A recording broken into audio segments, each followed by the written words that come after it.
We're going live. We haven't gone live yet. Greetings, everyone. Greetings. Happy Sunday. This is session number 33 of Advent and Divine Justice. We are continuing to explore Advent and Divine Justice in this 33rd session on March 13, 2022.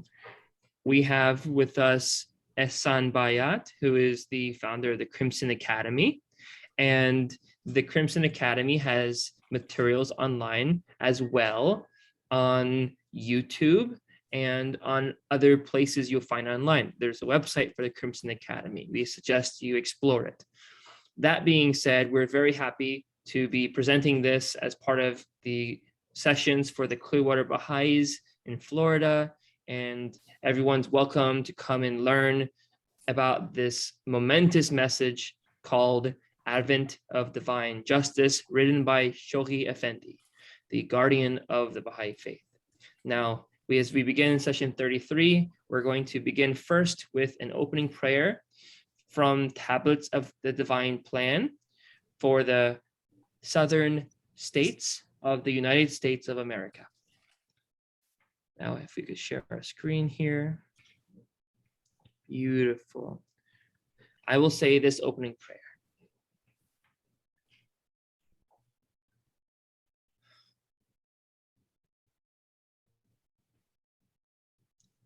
O my God, thou seest me in my lowliness and weakness, occupied with the greatest undertaking, determined to raise thy word among the masses and to spread thy teachings among thy peoples. How can I succeed unless thou assist me with the breath of the Holy Spirit? Help me to triumph by the hosts of thy glorious kingdom, and shower upon me thy confirmations, which alone can change a gnat into an eagle, a drop of water into rivers and seas, and an atom into lights and suns. O my Lord, assist me with thy triumphant and effective might, so that my tongue may utter thy praises and attributes among all peoples, and my soul overflow with the wine of thy love and knowledge. Thou art the omnipotent and the doer of whatsoever thou willest.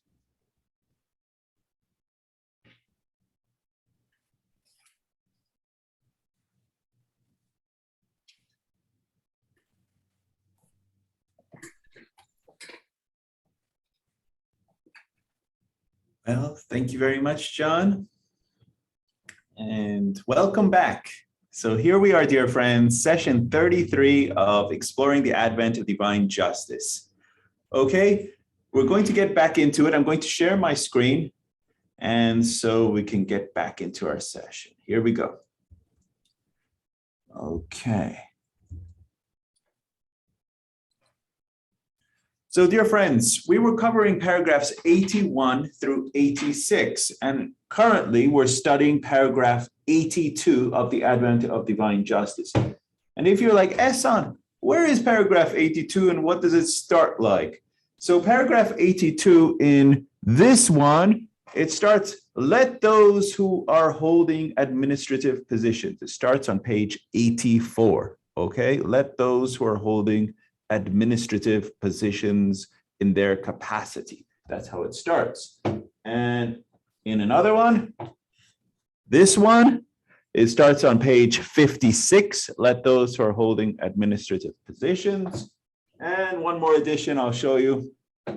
It starts in this one on page 46. Okay, at the bottom, let those who are holding administrative positions. Okay, so where are we in Advent of Divine Justice? And let's do a very brief recap, okay, of where we are. So if you're just joining us for the first time, what is this Advent of Divine Justice?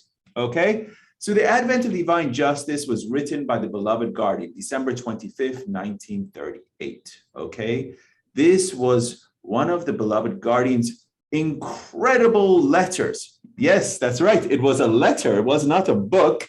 It was a letter written by the beloved guardian to the Bahá'ís of the North American community, namely United States and Canada.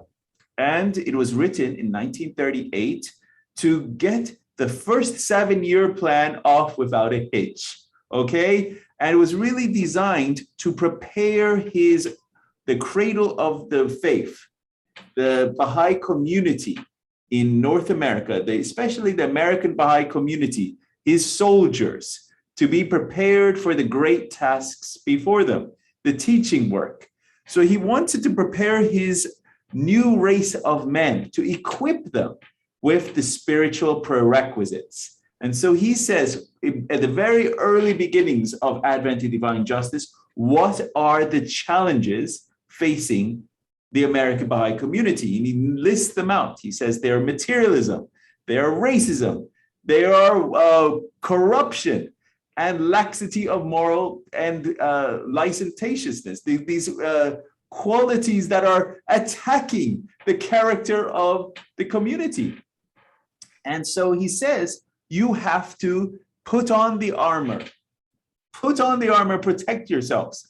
And what is this armor? He says that this armor is this rectitude of conduct, this chaste and holy life, and this freedom from racial prejudices. So this is the preparation, the inner life transformation that the beloved guardian is calling upon his new race of men to be empowered, to be transformed, right?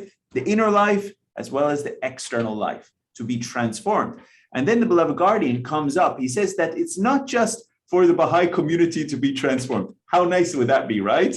He says this, the purpose of this transformation is for the Baha'i community to be transformed so that it will bring about a change in the greater society. So this is part of the double crusade that the beloved guardian is addressing. He says, through this transformation of the inner life of the Baha'i community, this will bring about a veritable change in the greater society, a change in the greater society, okay? So this is the double crusade the beloved guardian talked about. Then in pivotal recapping, paragraph 75, the beloved guardian doesn't just say, you got to transform your inner life, namely your rectitude of conduct, chaste and holy life, and freedom from racial prejudices. He then goes further. He says, you got to also equip yourselves for the task of teaching. You got to study deeply the writings, the history, the tenets, the teachings. Also study Islam and study these greatly and deeply so that when you open your mouth, it will convey as accurately as possible the sacred words. So you're not just making things up. So the words that will come out of your mouth would be as close to the creative word as possible. So this is, that was a recapping of paragraph 75. Then moving ahead, then the beloved guardian wants to prepare his new race of men, the followers of Baha, for the task of teaching. Now, how does he do about it? He gives practical guidelines for teaching, and especially pioneering, because in the second part of the first 7-year plan was to go out to the countries of South America and open these virgin countries. And so this was one of the calls to go pioneering. But how to go about it? What are the practical elements? So the beloved guardian in the latter half of Advent to Divine Justice starts spelling out the practical elements of conducting a teaching campaign. Okay, there we go, dear friends. That was my brief synopsis to recap where we are. And in our last session that we just covered, the beloved guardian also highlighted in paragraph 82 the importance of enhancing community diversity. And so this is an incredibly important element. Let me make sure it was paragraph 80. No, it was paragraph.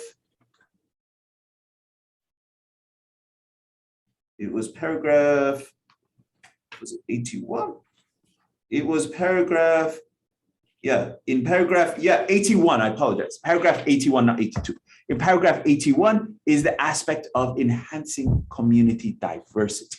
So we just covered this paragraph, and this is the importance of focusing our activities of teaching on specific groups of the populations, namely African Americans, Native Americans, the Eskimos, as well as the peoples of the Jewish races. So this is the beloved guardian. It says, focus on these populations, and in your teachings, welcome them into the Baha'i community and shower upon these people with veritable love and welcome them in. So this will be a true sign of not only the eradication of prejudices, because these populations have felt the brunt of prejudices for the entire history and course of time.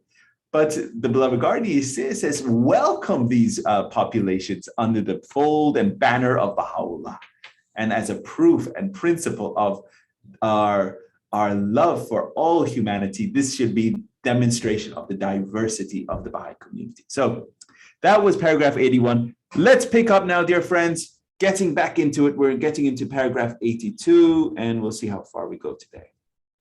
And as always, happy fasting, and wishing you all a wonderful upcoming Happy Nowruz. So let's get into it. The beloved guardian in paragraph 82. This is an incredible paragraph. So I'm going to I have my Adventist Divine Justice here. So paragraph 82. So you're like, Ehsan, I want to follow along, but where are you going to be reading your thoughts from this? So if you have your Adventist Divine Justice with the paragraph numbers, I'm going to be reading from the very bottom of page 84, okay? The very bottom of page 84, this is where I'm addressing.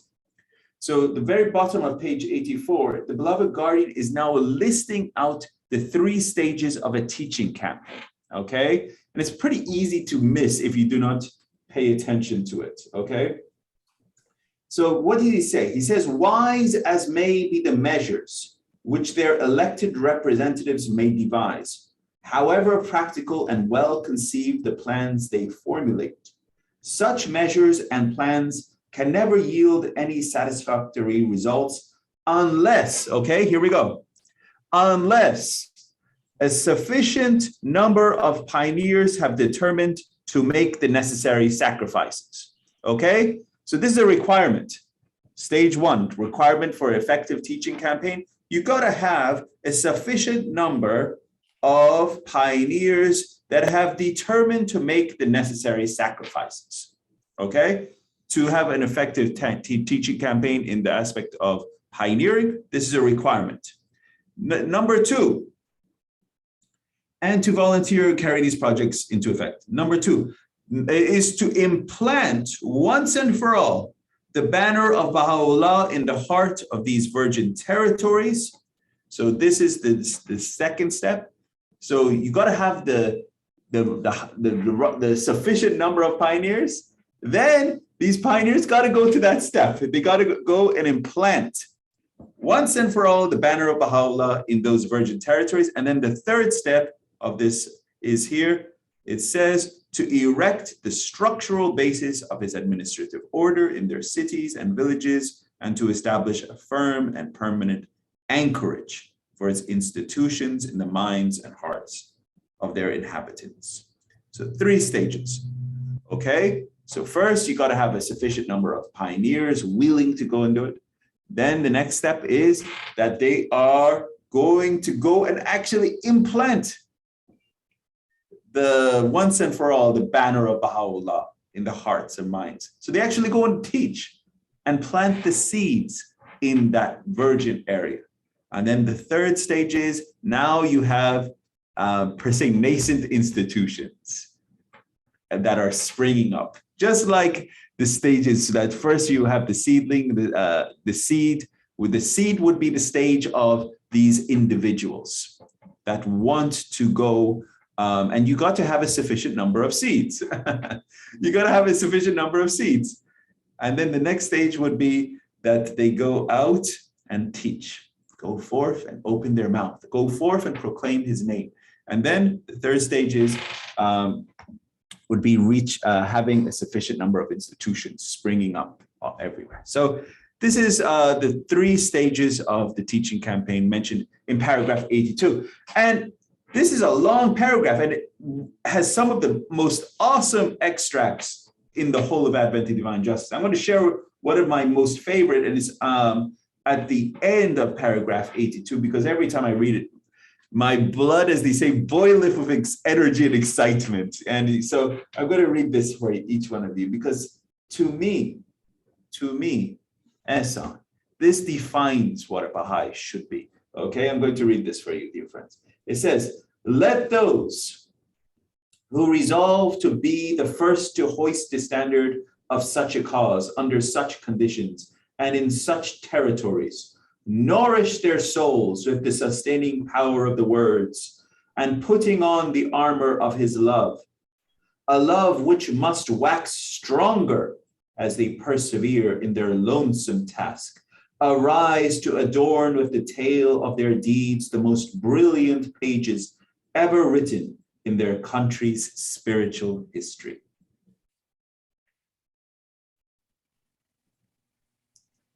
To me, this singular line at the end of paragraph 82 defines Advent of Divine Justice.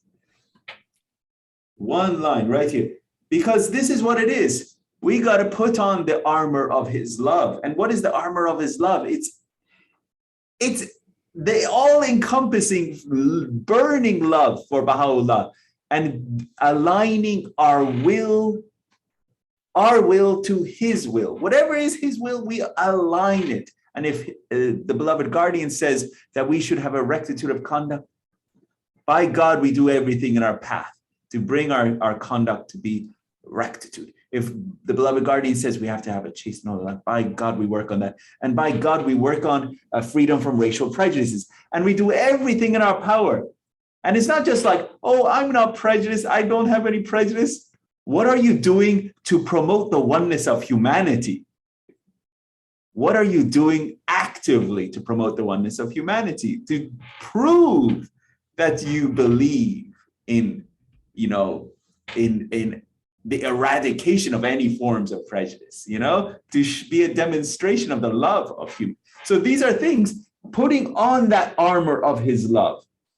And then whenever you are tested, this love should wax stronger. I love this statement. So our love should wax stronger. And so anything that comes against us, our love should burn brighter and more brilliant. So that for me is one of the, it's an incredible, awesome line. And if he's quoting, and if his love for me wax stronger at the very top of page 86, and if his love for me wax stronger, God will establish his ascendancy over all the powers of earth and heaven. That's coming from Baha'u'llah. So this is, my dear friends, the demonstration of if you are burned brighter with his love, he will remember you. Magnify my name that I may name thy name and fill thy soul with the spirit of life. The moment you open your mouth, the moment you proclaim his name, he is remembering you. He inks your name in his tablets of chrysolite. Remember, he remembers you. And so that's why you want, in this small little span of your life, to proclaim his name. Let us move on. This is some incredible extracts. Now the beloved guardian is pulling the extracts, Baha'u'llah, Abdullah, Baha'u'llah, Abdul-Baha, all on this subject of teaching, the subject of pioneering. So in paragraphs 82 and 83, the beloved guardian is addressing teaching. So these endeavors are challenging and burdensome, right? No one said pioneering is easy. Even if you will go pioneering to Hawaii, pioneering is not something easy per se. The beloved guardian understands it's burdensome. It's an ordeal, right? So But His Holiness Baha'u'llah has promised his assistance and his confirmations when one arises to serve. The beloved guardian then cites statements from Baha'u'llah as well as from His Holiness Abdu'l-Baha in paragraphs 82 as well as 83 on this assurance of assistance vouchsafed for those who sacrificially support the cause of God. And again, dear friends, this is a major common theme throughout the writings. If you arise to serve, if you arise to teach, Baha'u'llah has assured us of his assistance. The Lord of hosts will send his regiments one after another to your assistance. The Supreme Commander, the Commander in General, His Holiness Baha'u'llah, he says, if any one of my little soldiers will arise to go out and and champion the armies of darkness, I will send the legions to go and take on that.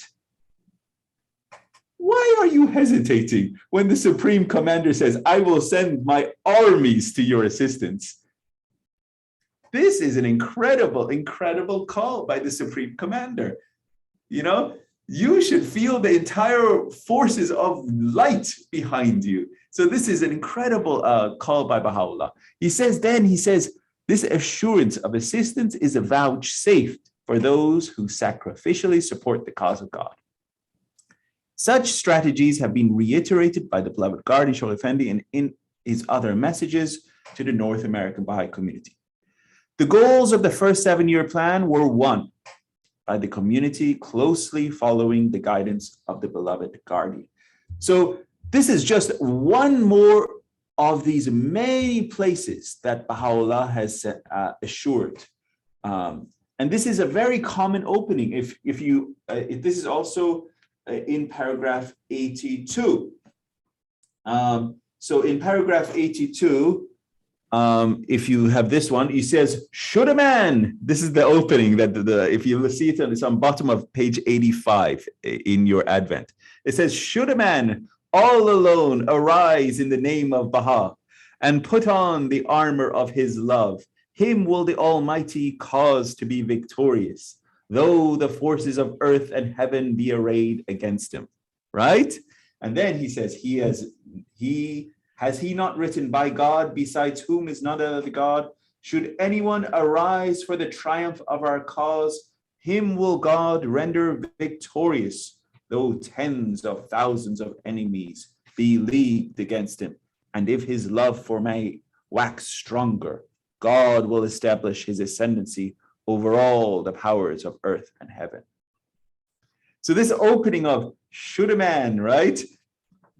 Meaning anyone, if any Baha'i or anyone arise to proclaim his name. So this is another extract from Baha'u'llah that I have cited here. It says, should any man in this day arise and with absolute detachment from all that is in the heavens and all that is on the earth, set his affections on him who is the dayspring of God's holy revelation, he will verily be empowered to subdue all created things, though the potency of one of the names of the Lord is God, the all-knowing, the all-wise, Baha'u'llah.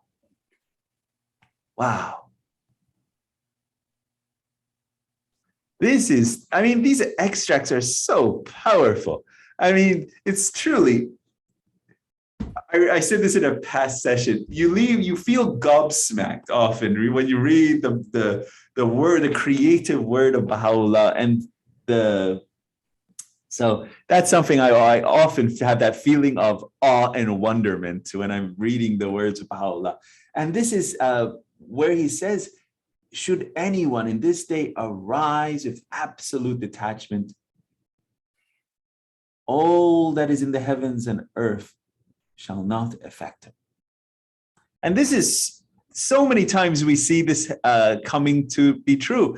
And we're going to see many cases of this coming up in part 21 of the Advent of Divine Justice course that is being presented, of all of these pioneers that they left their countries or places and they went, and many of them they had little knowledge or little resources or whatever, but it was their obedience and burning love and desire. They left, they went, and no matter what obstacle was in their path, they conquered it and they overcame it and they championed it. And we see that it was really because of their burning love and desire, but the overwhelming confirmations that was bestowed upon these incredible souls. So we're going to be talking about some of these incredible souls. And actually the beloved guardian mentions a few of these souls, not by name, but by their deeds in Advent of Divine Justice coming up. So we're going to reflect on those coming up. Okay, so let us carry on. This is from the beloved guardian. This was 1944, so a few years after Advent. In a message dated 13th April 1944, written to the American Baha'i community at the end of the first 7-year plan. So this is the message, victory. This is talking about the completion of the first 7-year plan. The beloved guardian illustrated the immensity of the victories achieved. The one remaining, and indeed the most challenging task confronting the American Baha'i community, has at long last been brilliantly accomplished. The structural basis of the administrative order of the faith of Baha'u'llah has, through this superb victory, and on the very eve of the worldwide celebrations of the centenary of his faith, been firmly laid by the champion builders of his world order in every state of the great Republic of the West and in every province of the Dominion of Canada. In each of the republics of Central and South America, moreover, the banner of his undefeatable faith has been implanted by the members of that same community, while in no less than 13 republics of Latin America, as well as in 2 dependencies in the West Indies, spiritual assemblies have been established and are already functioning. A feat that has outstripped the goal originally fixed for the valiant members of that community in their intercontinental sphere of Baha'i activity. So there we are. This is from the beloved guardian, 1944, which is, as the beloved guardian mentions, on the eve of the centenary of the faith, 100 years coming up on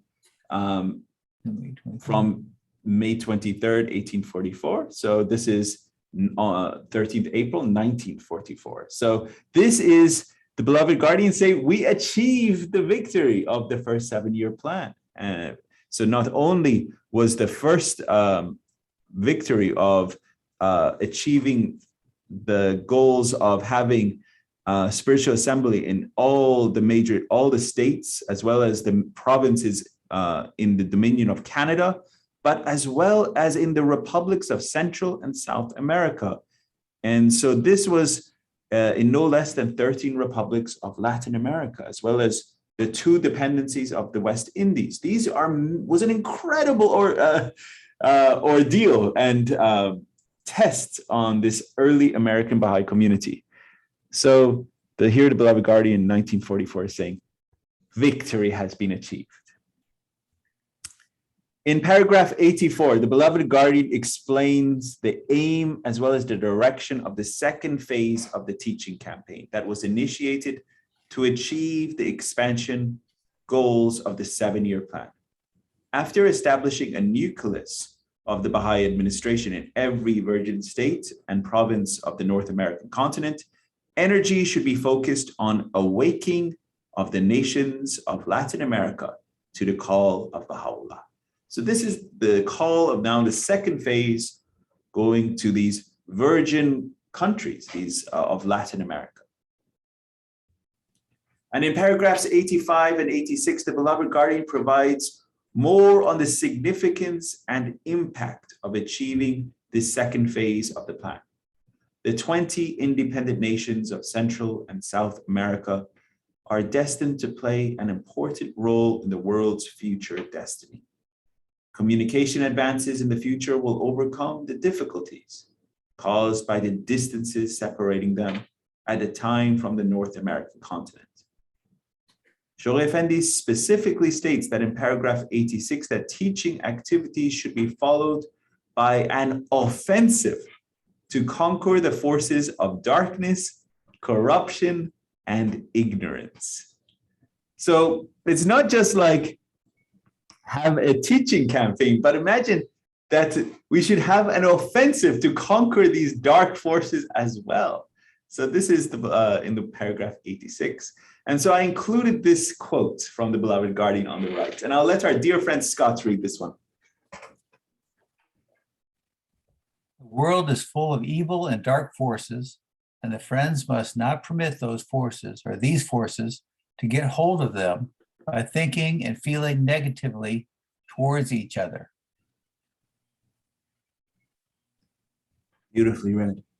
The world is full of evil and dark forces, and the friends must not permit these forces to get hold of them by thinking and feeling negatively towards each other.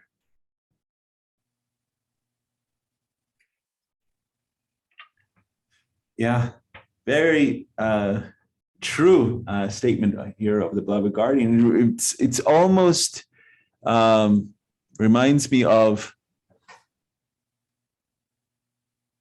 we're not even aware of these dark forces at times, but when we think about it, we're like, oh yeah, it's around us. But so it reminds me of these dark forces are just like the air we breathe, and it's just everywhere, Right. And that's why the beloved guardian is saying, put on your armor, be cognizant, be aware, be vigilant, and do all of these things for rectitude of conduct and chaste and holy life. It's putting on that armor of the love of God to protect ourselves from these dark forces. And in paragraph 86, it's not just go and have a teaching campaign, but then be offensive and to go vigilantly attack these dark forces, to counter these dark forces that are in the world. So this is to bring, per se, the light of Baha'u'llah to this world, and to take out these forces that are really overtaking the world. These dark forces are crushing any aspects of hope in people and creating sadness everywhere. So I just wanted to highlight on some of these countries, because these are mentioned in tablets of the divine plan, talking about these countries in South America, Latin America. So in the tablets of the divine plan, His Holiness Abdul Baha identifies specific goals in Central and South America for the American Bahá'ís to achieve. He states, the Republic of Mexico, or Mexico, is very important.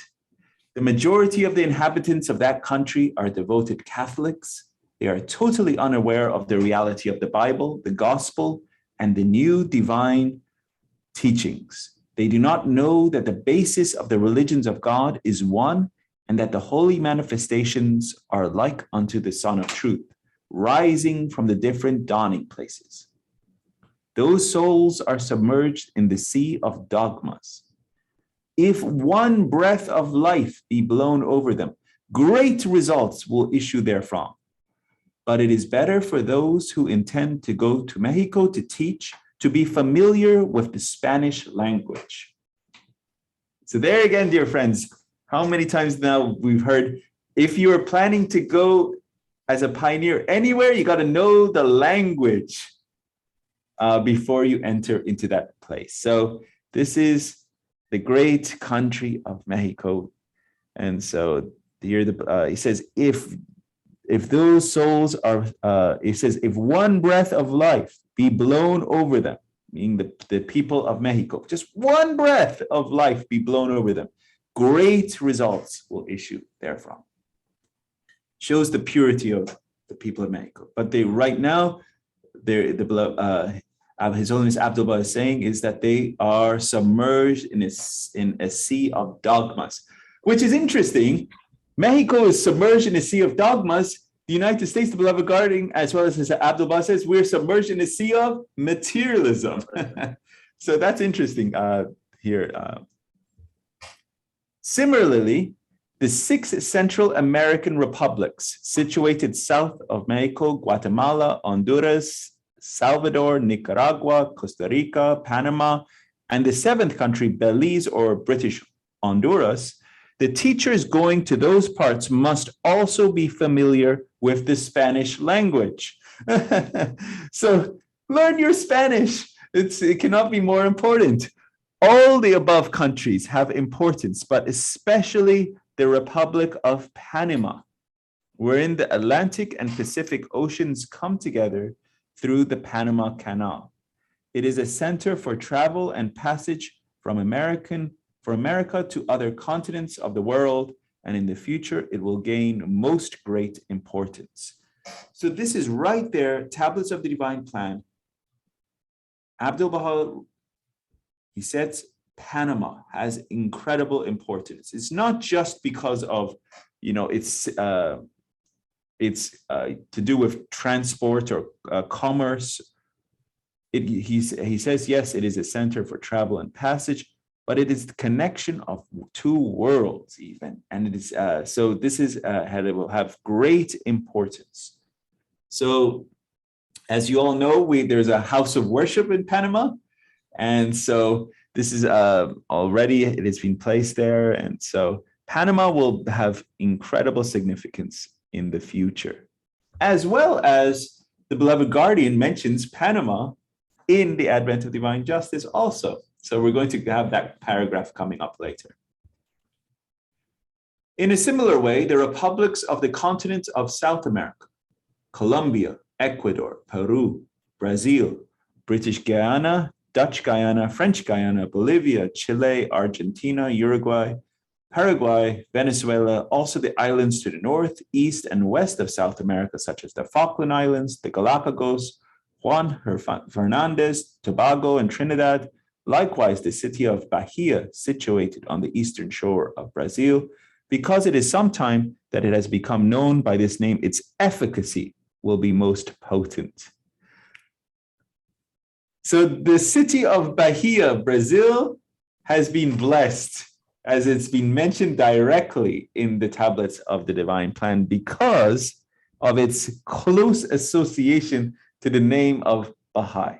Because it is sometime that it has become known by this name, its efficacy will become most potent. That's from the words of Abdul Baha. And so this is a province in Brazil, right here, Bahia, and it's also a city. So moving on.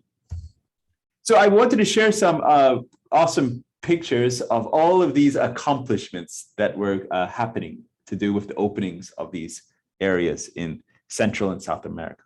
So this is Hand of the Cause, Rahmatullah Mahajer right here, and Mr. Paul Haney right here, and Mr. Enoch Olinga. These are Hands of the Cause of God, and they were in Bahia, Brazil, January 1977. So this is an incredible occasion where these Hands of the Cause of God were. And here are convention guests and newly elected National Spiritual Assembly, April 29th, 1939. They were meeting with the Inter-America Committee with the National Spiritual Assembly. So remember, this is April 29th, 1939, to put it into perspective, okay? So this is a few months after Advent of Divine Justice. So the Inter-America Committee has formed. Now they're meeting with the National Spiritual Assembly to go forth and do this call that the beloved guardian is going. So you can see this is the members of the Inter-America Committee: Mr. Pedro Espinosa, Mrs. Refugio Ochoa, Ms. Zenaid da Jorado. I'm slaughtering some of these names, I apologize.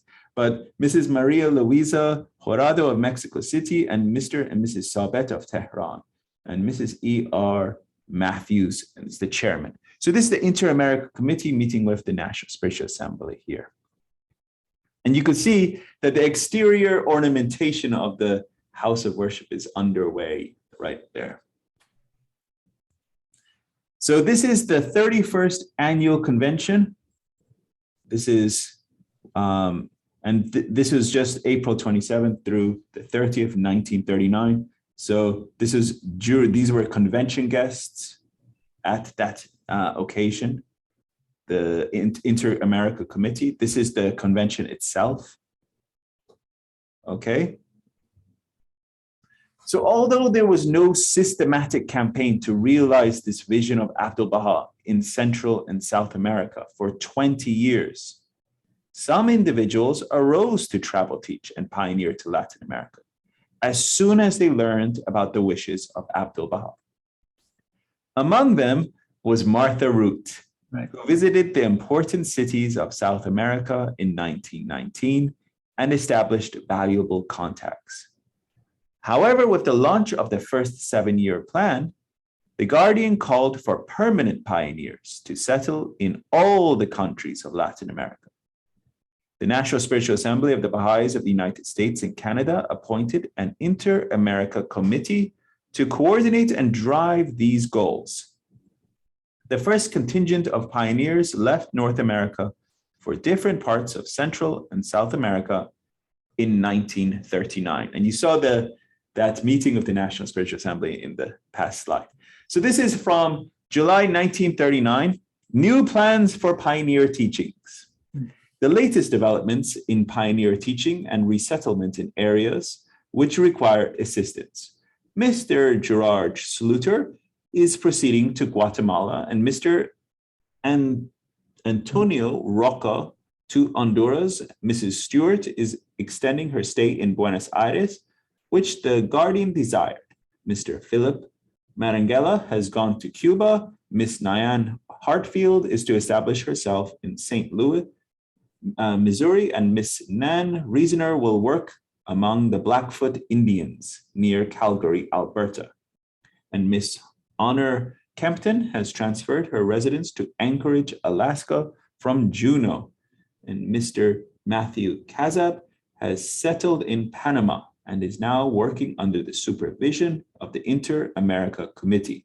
Other important plans for teaching in Latin America and North America are in progress, and further reports will be made from time to time. In the light of the Guardian's recent message, the historic importance of these valiant efforts is manifest. So these individuals decided to take up the call to go pioneering. And you can see they're going to different areas to go pioneering. This is 1939. Then, okay, now look, this was July 1939. And you see why I put all these different slides in is because I want you to see how fast this was moving, okay? This is an incredible amount of energy that the beloved Guardian infused into this community by writing this Advent of Divine Justice. The call per se had gone forth. The call had gone forth, which was go arise and win these goals of these South American, Latin American countries. So the call went forth. The meeting with the Inter-America Committee and National Spiritual Assembly, April 1939. Now, this is July 1939. These individuals had already gone forth. Now we go to September 1939, okay? A few months later. Since the convention, several of the plans that were in the offing have become events, and others have been ratified by the National Spiritual Assembly to be carried out in the coming months. 3 subcommittees have been formed, Eastern States, Middle and Pacific Coast area. Respectively, these co-workers will discover contacts among the Pan-American societies, which are reaching out to our southern neighbors and fostering goodwill or material reciprocity. In August, Ms. Eva Nicklin, cooperating with the administrative order, will settle in Rio de Janeiro, Brazil as a permanent resident. Mr. Philip Marangella is leaving for Havana, and for at least 1 year will advance the New World Order in Cuba. Mr. Gerard Sluter, now of Toronto, has left for Guatemala. In Mexico City, Mr. Pedro Espinosa and the friends are working on the translations into Spanish of Some Answered Questions, Foundations of World Unity, Wisdom of Abdu'l-Baha, Baha'i Procedure. The booklet of prayers may be bought from the Publishing Society or from the Assembly in Mexico. Other representative to Panama, Mr. Matthew Kazab, is gaining newspaper publicity of excellent type and is giving a series of lectures in the School of Arts and Trades. We are watching the post for the next page of his refreshing tropical news published 9 degrees north of the equator. So you can see these people have already settled, have traveled, and are already, the seeds are being planted. And you can see already effects happening just a few months after arising. Now we go to November 1939. So that was September. This is November, just another few months after. Now what is happening? I'll let dear Scott read this one. Uh-oh.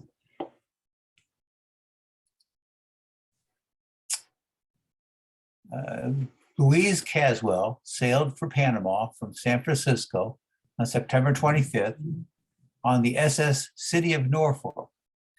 John Eichenhauser Jr. embarked at Los Angeles, bound for San Salvador by the same steamer. Antonio Roca left by motor for Honduras via Mexico. Mrs. Cora Oliver sailed from New York, September 29th, bound for Panama City. The NSA has ratified the appointment of Mrs. Gail Wilson and Mrs. Ford for Costa Rica in October. Mrs. Norris has arrived in Montevideo for a 3-month stay with her son, and Mr. Wilfred Barton is there also, living at present with the leader of our study group, Senor Simon Rosenzweig. In Santos, Mr. Barton spent an evening with our friends from Washington, Mr. and Mrs. Worley. And on his way to the Argentina here, he has also found Miss Holsapple had come down from Bahia to visit the Worleys.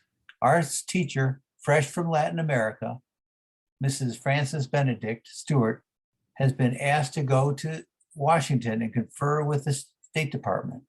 Also, she has had the opportunity of taking the pulpit Sunday night in a Presbyterian church.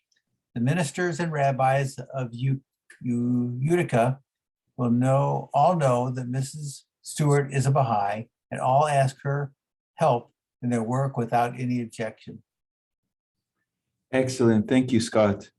So you can see not only more individuals pioneering, settling, teaching, but every one of them are having confirmations, successes in their activities in teaching. And you can see all these different names and individuals. And so this is just a few months after the call has gone. So let's carry on. So this is the first Latin American Baha'i session dedicated to the Baha'i Inter-America activity. This is at the Temerity Ranch, Pine Valley, Colorado, Springs, Colorado, June 12th through the 24th, 1940. So this was a Baha'i school at one time. It was called the Temerity Ranch in Pine Valley, Colorado, and it was for the purpose of training for pioneering. In the message dated 13th April 1944 to the American Bahá'ís at the end of the first 7-year plan, the beloved guardian spoke of the victories in Latin America. In each of the republics of Central and South America, moreover, the banner of his undefeatable faith has been implanted by the members of that same community, while in no less than 13 republics of Latin America, as well as in 2 dependencies in the West Indies, spiritual assemblies have been established and are already functioning. A feat that has outstripped the goal originally fixed for the valiant members of that community in their intercontinental sphere of Baha'i activity. So here again, we're repeating the same proclamation of the beloved guardian that they had won and achieved victories. these individuals.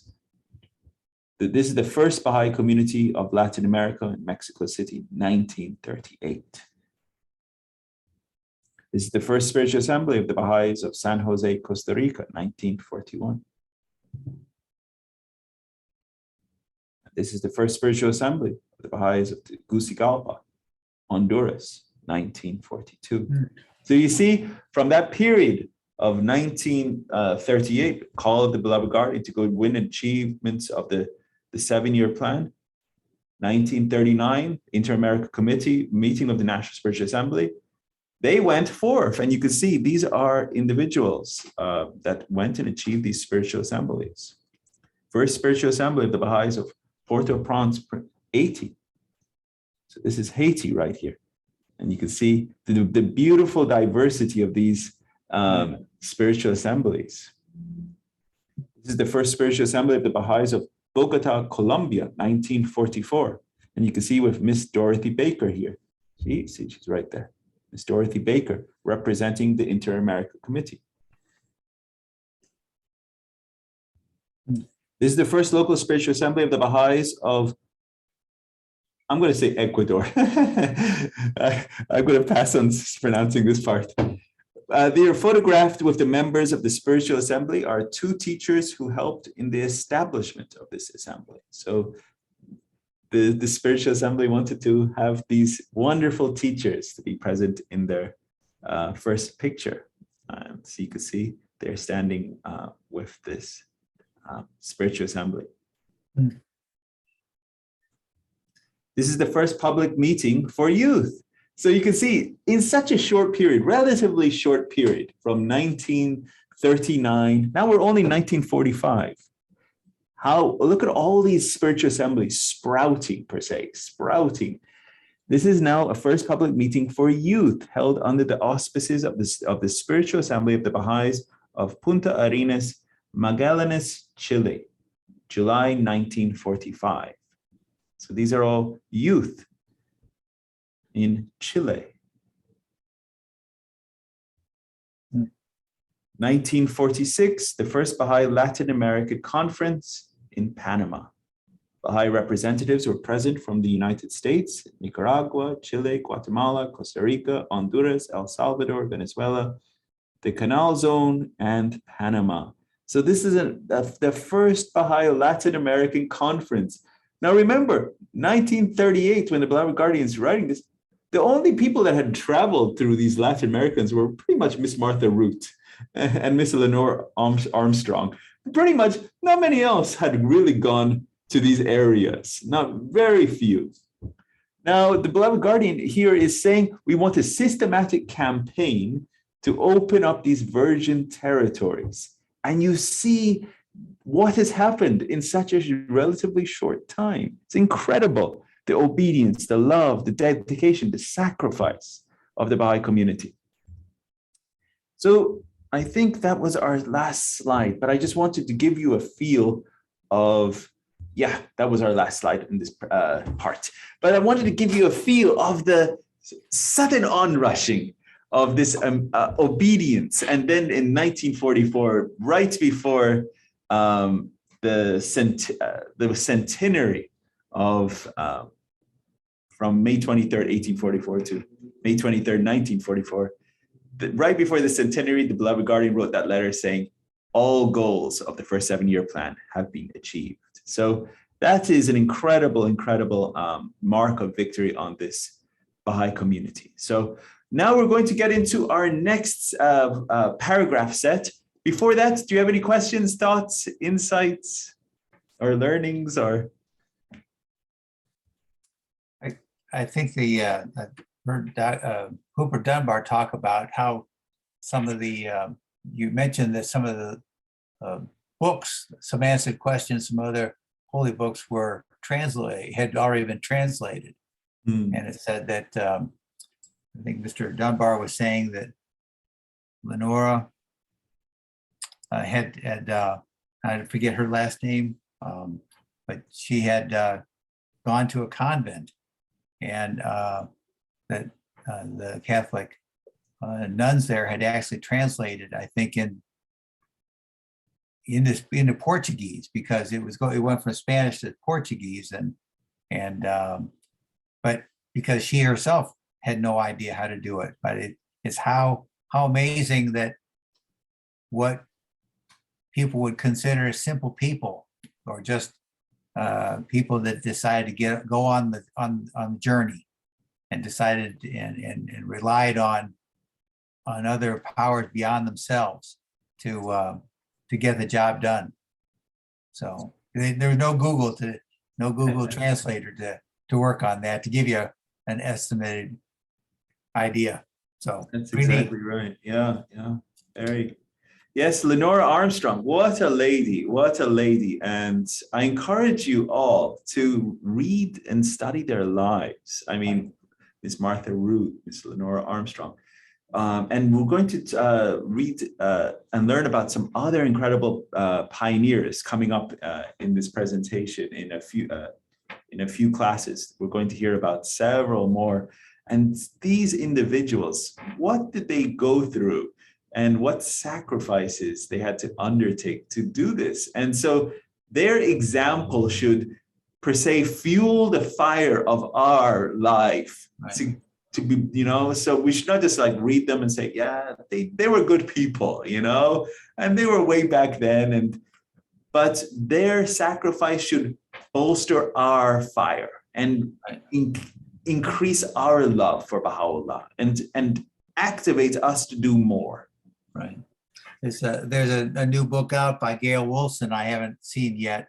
I haven't read, but I had the opportunity of meeting her. She lived around the house of worship in Wilmette, and taught when she came back to America, and taught. Her big thing was to get young people to speak. Great orators at teenage and younger speaking. That was her.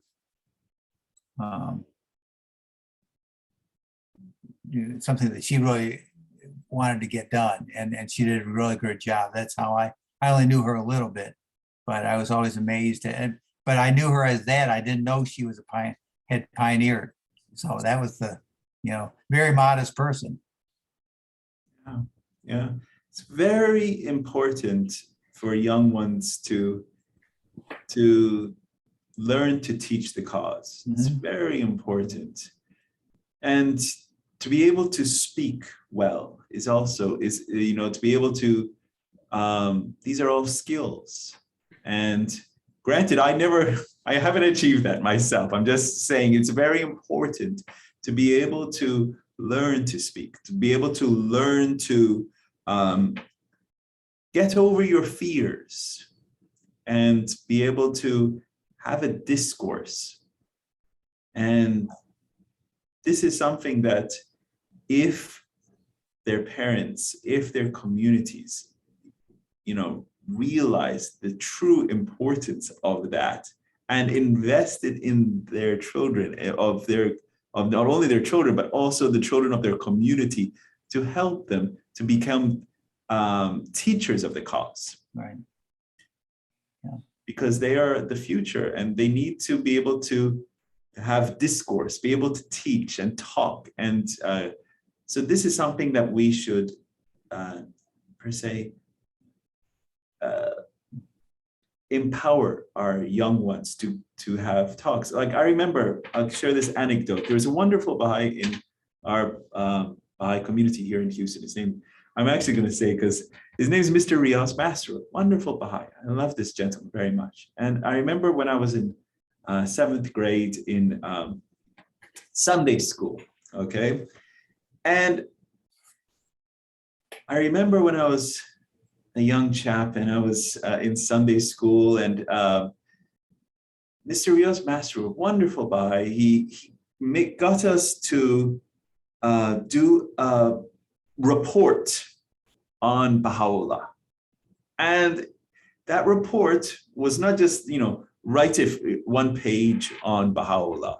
He expected like 12 pages or even a book kind of report, So it wasn't something small.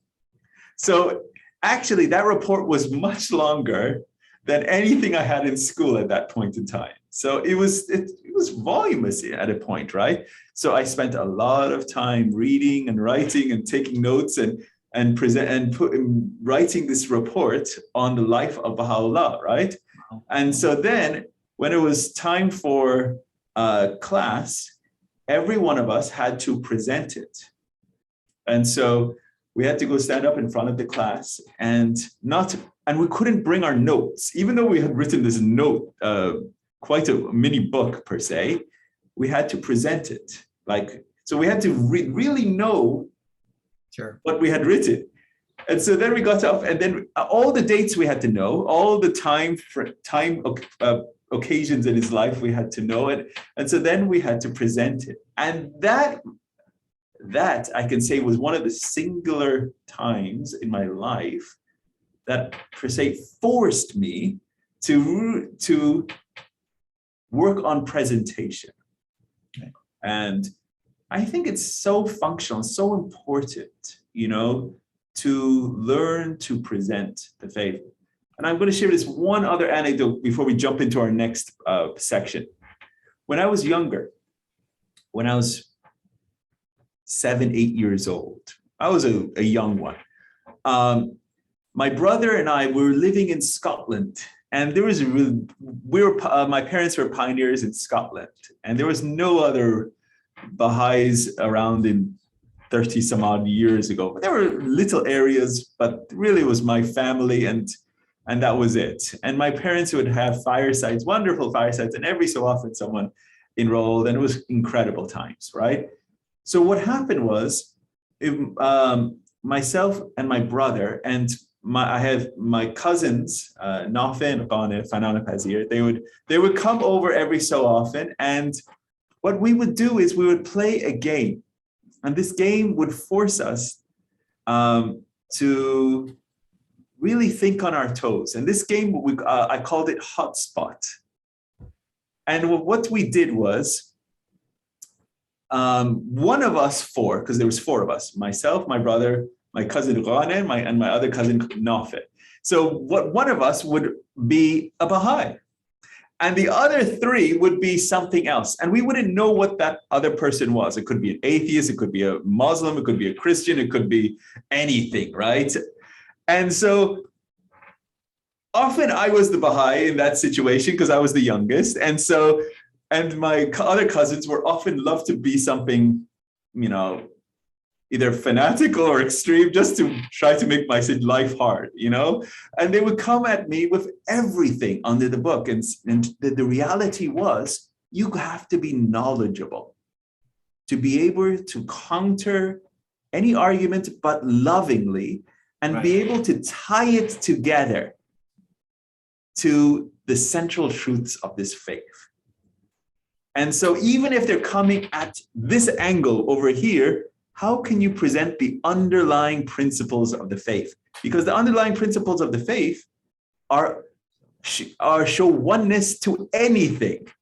So it doesn't matter where and which way they're coming. If you demonstrate the fundamental truths of the faith of Baha'u'llah, their arguments fall. It doesn't matter. And so if you show love, sincerity, kindness, compassion, their arguments fall. And this is the reality. It's like, and so this is per se a game that we played, but it was really a training game for a fireside. And so this is something that if you have this kind of attitude at a young age, that you want to be a teacher of the cause, and that's also instilled by your parents, and to be able to present the greatest gift that you've been bestowed, which is namely the knowledge of Baha'u'llah to anyone, then you will want your children, you will want your grandchildren, you want your great-grandchildren to be able to be teachers of the cause of God. So yeah, so that's something that anecdote, as they say. So let's get back into it, dear friends. Now we're going to get into another incredible section on paragraphs. Let's get into this next paragraph set. So this next paragraph set is paragraphs 87 through 94. Okay, in this paragraph set, the beloved guardian is now saying, gird up the loins of your endeavor. So this is the actual terminology of the beloved guardian. Gird up your loins. And so if you know historically where this terminology has come from, girding up the loins, when they would go out into battle back in the day, the men would wear these loin cloths, okay, covering their more precious spots on their body. So what they would have to do is they would, tie up their loins, because their loincloths would be hanging low. So they would have to tie up their loincloths around their waist. And once they had done that, then they could rush out into the field of battle. Okay? So it says, gird up the loins of your endeavor. And so rush forth into the work of teaching, into the teaching field. And then the second main thing that we're going to be addressing is the erection of the framework of this administrative order, these spiritual assemblies that the beloved guardian is calling for them to be erected, okay? So let's get to reading these paragraphs, okay? So I'll read the first one, then we'll go around, okay? Here we go. Let some, at this very moment, gird up the loins of their endeavor, flee their native towns, cities, and states, forsake their country, and putting their whole trust in God as the best provision for their journey, set their faces and direct their steps towards those distant climes, those virgin fields, those unsurrendered cities, and bend their energies to capture the citadels of men's hearts. Hearts, which, as Baha'u'llah has written, the hosts of revelation and of utterance can subdue. Let them not tarry until such time as their fellow laborers will have passed the first stage in their campaign of teaching. But let them rather, from this very hour, arise to usher in the opening phase of what will come to be regarded as one of the most glorious chapters in the international history of their faith. Let them, at the very outset, teach their own selves, that their speech may attract the hearts of their hearers. Let them regard the triumph of their faith as their supreme objective. Let them not consider the largeness or smallness of the receptacle that carries the measure of grace that God poureth forth in this age. Let them disencumber themselves of all attachment to this world and the vanities thereof, and with that spirit of detachment which Abdu'l-Baha exemplified and wished them to emulate, bring these diversified peoples and countries to the remembrance of God and his supreme manifestation. Let his love be a storehouse of treasure for their souls. On the day when every pillar shall tremble, when the very skins of men shall creep, when all eyes shall stare up with terror, let their souls be aglow with the flame of the undying fire that burneth in the midmost heart of the world, in such wise that the waters of the universe shall be powerless to cool down its ardor. Let them be unrestrained as the wind, which neither the sight of desolation nor the evidences of prosperity can either pain or please. Let them unloose their tongues and proclaim unceasingly his cause. Let them proclaim that which the most great Spirit will inspire them to utter in the service of the cause of their Lord. Let them beware lest they contend with anyone, nay, strive to make him aware of the truth with kindly manner and most convincing exhortation.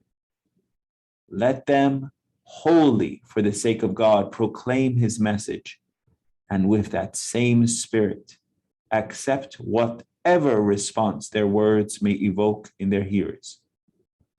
Let them not for one moment forget that the faithful Spirit shall strengthen them through its power, and that a company of his chosen angels shall go forth with them, as bidden by him who is the Almighty, the All-Wise, let them ever bear in mind how great is the blessedness that awaiteth them that have attained the honor of serving the Almighty. And remember that such a service is indeed the prince of all goodly deeds and the ornament of every goodly act. All right, Scott, if you'd be so kind.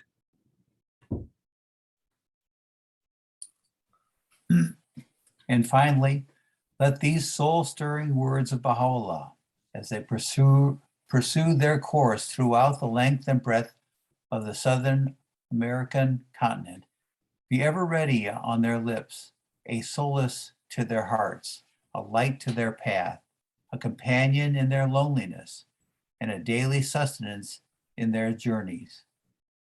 O wayfarer in the path of God, take thou thy portion of the ocean of his grace, and deprive not thyself of the things that lie hidden in its depths. A dewdrop out of this ocean would, if shed upon all that are in the heavens and on earth, suffice to enrich them with the bounty of God, the Almighty, the All-Knowing, the All-Wise. With the hands of renunciation, draw forth from its life-giving waters and sprinkle therewith all created things, that they may be cleansed from all man-made limitations and may approach the mighty seat of God, this hallowed and resplendent spot. Be not grieved if thou performest it thyself alone. Let God be all sufficient for thee. Proclaim the cause of thy Lord unto all who are in thy heavens and on the earth. Should any man respond to thy call, lay bare before him the pearls of wisdom of the Lord thy God, which his Spirit hath sent down upon thee. And be thou of them that truly believe. And should anyone reject thy offer, turn thou away from him and put thy trust and confidence in the Lord of all worlds. By the righteousness of God, whoso openeth his lips in this day and maketh mention of the name of his Lord, the hosts of divine inspiration shall descend upon him from the heaven of my name, the All-Knowing, the All-Wise. On him shall also descend the concourse on high, each bearing aloft a chalice of pure light. Thus hath it been foreordained in the realm of God's revelation, by the behest of him who is the all-glorious, the most powerful. Thank you, dear Scott.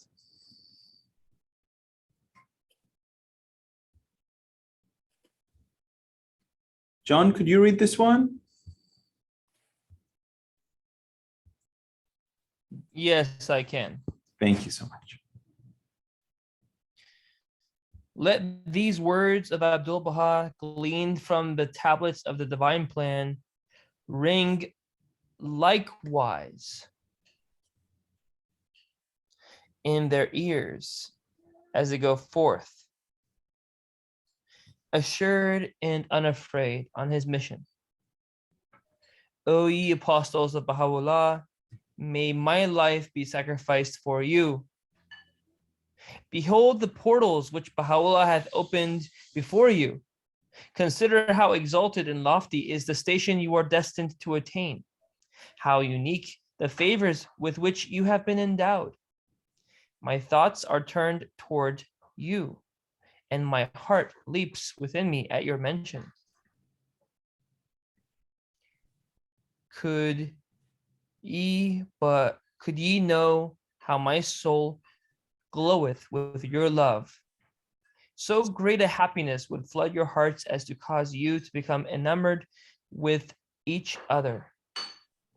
The full measure of your success is as yet unrevealed, its significance still unapprehended. Ere long ye will, with your own eyes, witness how brilliantly every one of you, even as a shining star, will radiate in the firmament of your country the light of divine guidance, and will bestow upon his people the glory of an everlasting life.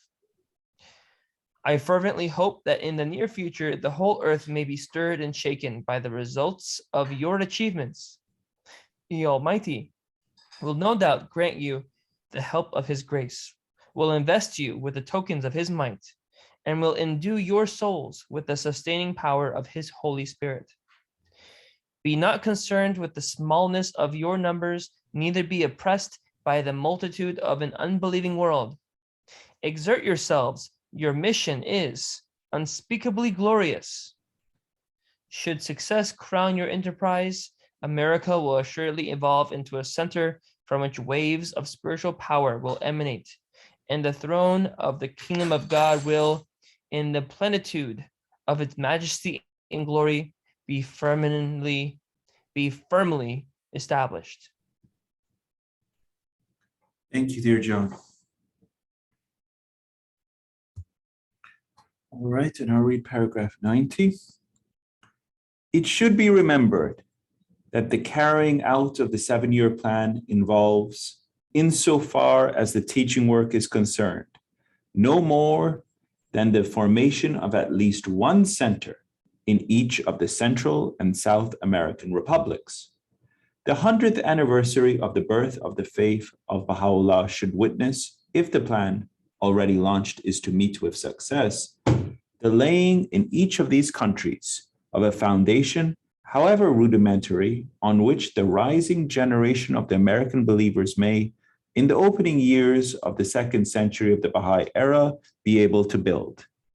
Theirs will be the task, in the course of successive decades, to extend and reinforce those foundations and to supply the necessary guidance, assistance, and encouragement that will enable the widely scattered groups of believers in those countries to establish independent and properly constituted local assemblies and thereby erect the framework of the administrative order of their faith. The erection of such a framework is primarily the responsibility of those whom the community of the North American believers have converted to the divine message. It is a task which must involve, apart from the immediate obligation of enabling every group to evolve into a local assembly, the setting up of the entire machinery of the administrative order in conformity with the spiritual and administrative principles governing the life and activities of every established Baha'i community throughout the world. No departure from these cardinal and clearly enunciated principles, embodied and preserved in Baha'i national and local constitutions common to all Baha'i communities, can under any circumstances be tolerated. This, however, is a task that concerns those who, at a later period, must arise to further a work which, to all intents and purposes, has not yet been effectively started.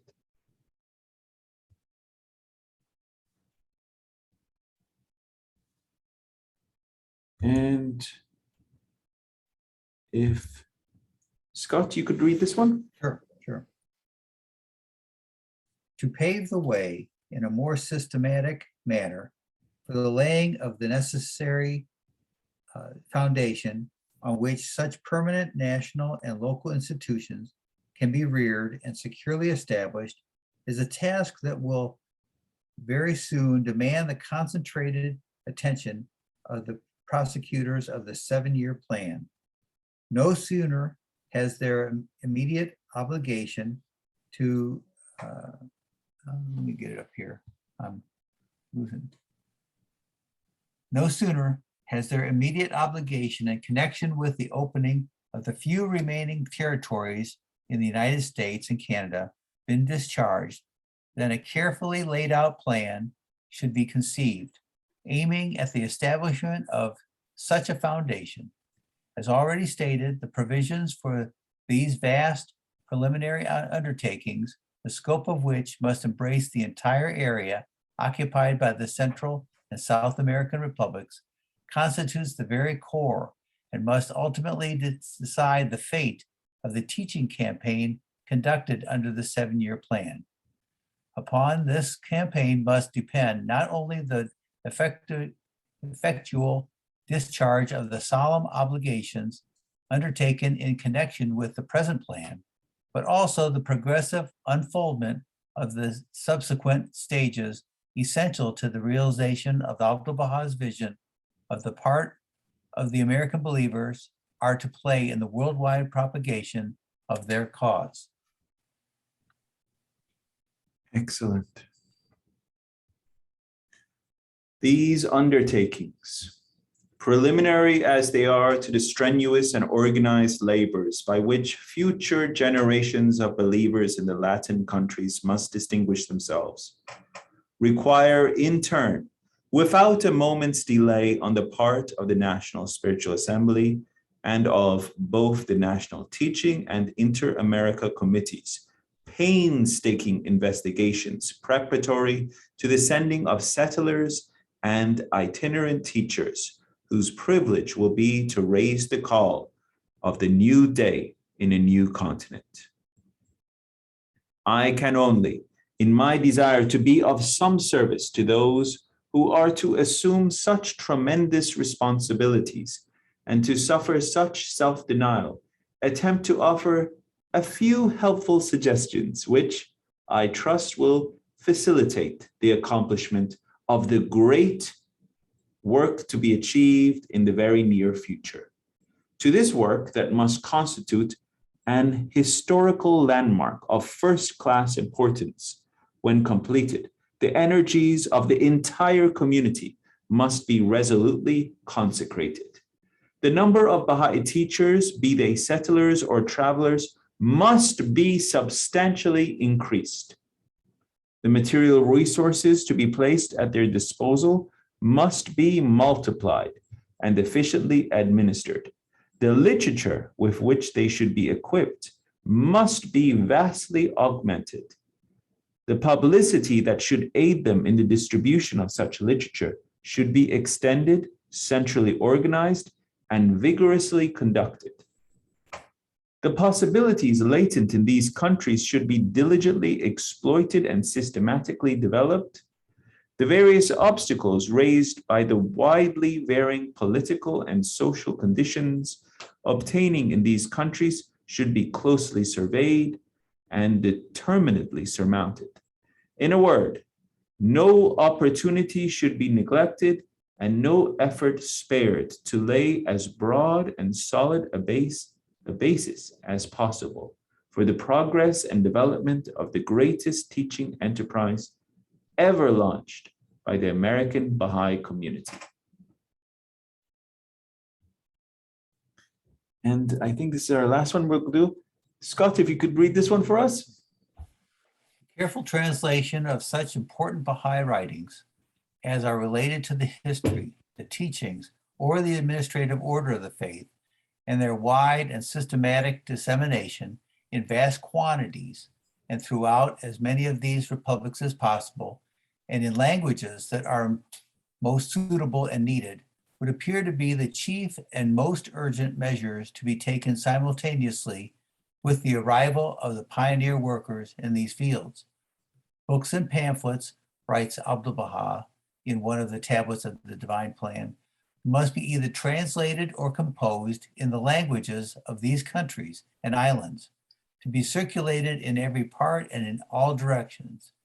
In countries where no objections can be raised by the civil authorities or any influential circles, this measure should be reinforced by the publication in various organs of the press of carefully worded articles and letters designed to impress upon the general public certain features of the stirring history of the faith and the range and characteristics of its teachings.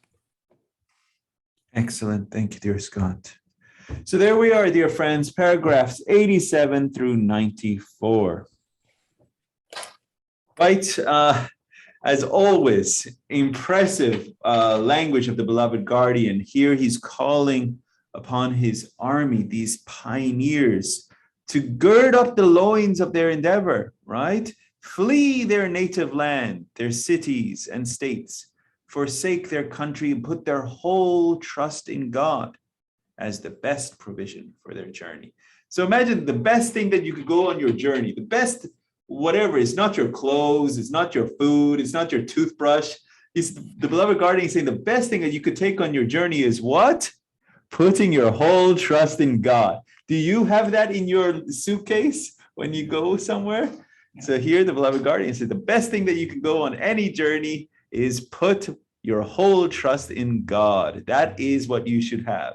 He says, set their faces and direct your steps towards those distant climes, those virgin fields, those unsurrendered cities, and bend their energies to capture the citadels of men's hearts. And dear friends, that's what teaching is. That's what teaching is. You're going to go and capture their hearts, because teaching is having this heart-to-heart conversation. You're connecting at that level of love between each other. You're sharing what is the burning love of your heart, and your mission is to set their heart on fire with the love of Baha'u'llah. So it's a heart-to-heart. And so you're working to capture the citadel of men's hearts. And here, hearts, which as Baha'u'llah has written, is the hosts of revelation and of utterance can subdue. So the hosts of revelation and utterance can subdue it. What is this host of revelation? That's the concourse on high, okay? So the concourse on high can subdue the men's heart. And utterance, that's you opening your mouth, okay? So the host of the revelation is the concourse on high coming to your aid, and you opening your mouth can subdue people's hearts. So if you open your mouth with the aid of the concourse on high, you can subdue hearts. This is what is right here. Let them not tarry. What does that mean? Don't wait around. Don't hesitate. Let them not tarry until such time as their fellow laborers will have passed in their first stage in their campaign of teaching. But let them rather from this very hour arise to usher in the opening phase of what will come to be regarded as one of the most glorious chapters in the international history of the faith. And as we saw in our last part, we saw how quickly this American Baha'i community, after this letter was written, how quickly the National Spiritual Assembly got together with the Inter-American Committee, and how quickly from that point of the convention to the pioneers going forth and winning the goals all the way up to 1944. You saw, I mapped it out in the timeline, and you could see how quickly they achieved these goals. And then for all those friends that are tracking how many times the beloved guardian in Advent of Divine Justice is quoting the example of Abdul Baha, I think we're up to number 4. So here we are in paragraph 87. He says right here, let them disencumber themselves of all attachment to this world and the vanities thereof, and with that spirit of detachment which Abdul Baha exemplified. So look to the example of the Abdul Baha. Again, the beloved guardian is saying, look to the example of Abdul Baha, where he was the exemplar of detachment, and wish them to emulate, bring these diversified peoples and countries to the remembrance of God and his supreme manifestation. Okay? So I'm not going to reread everything. There's so much in these paragraphs, but I want you to reread these paragraphs yourselves. But we're going to get into now the intense study of these paragraphs, because we've got about half an hour left and we want to get through as much as we can in this period. In these paragraphs, 87 through 94, the beloved guardian is describing the needs and conditions of those who leave their native homes to pioneer and teach the cause in virgin territories. The beloved guardian, Shoghi Effendi, provides practical guidance on the teaching campaign initiated to win the goals of the first 7-year plan. So in the last, the last 4 or 5 parts now we're covering, the last paragraphs all the way from, I would say paragraphs 65 all the way up to now. the beloved guardian has given practical guidance of what the teacher needs to do in the pioneering work. And earlier pretty much from paragraph 1 through 65, the beloved guardian is not, he's addressing the tests on the American Baha'i community, these dark forces that are afflicting the American Baha'i community and the greater society, and presenting his solutions to take on those tests, and namely the rectitude of conduct, chaste and holy life, and freedom from racial prejudice. Then from pretty much paragraph 65 onwards is now the practical elements to take on the teaching work.